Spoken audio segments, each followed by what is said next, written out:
Der, mit dem wo ein Felix sein Gspuse beim Schlussball tanzen möcht, wird krank und fällt aus. Und sie möcht, dass er dafür einspringt.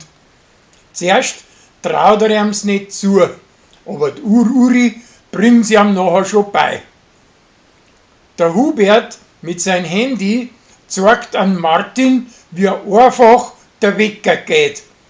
Und über den von Stellern UFO-Sengs und von Samt ein Boxmatch. Der Roland kam in Korbi gerade noch bei der Zeit die neue Kuche für die machen, bis das Zwiebel zurückkommt. Und nachher feiern sie es gescheit mit einem Freund. Als Hummerl ist im Netz in der gleichen Gruppe drinnen, das wie Kathi. Und die geniert sich zuerst für das vor ihren Freund. Aber schließlich wird's nachher doch ein rechter grübiger Zusammenstand.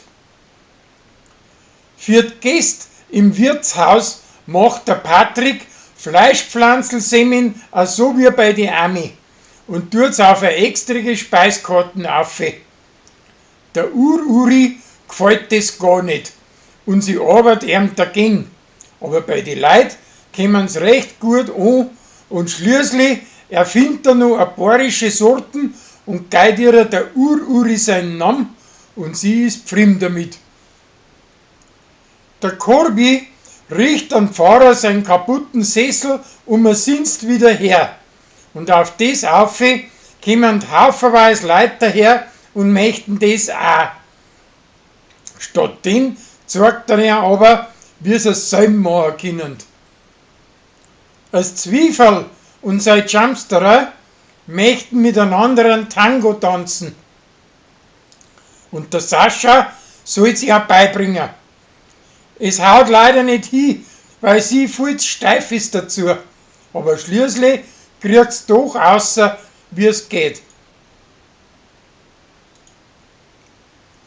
Der Christian kommt dahinter, dass die Waldputzer sein Gras weggeschmissen haben und zieht's aus dem Dreghaufen raus und möcht's an der Schule verkaufen.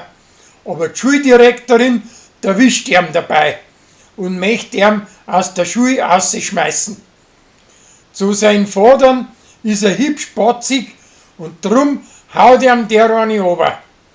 Schließlich schleicht er sich heimlich von daheim und kommt zu seiner Schwester auf die Almhütten auf.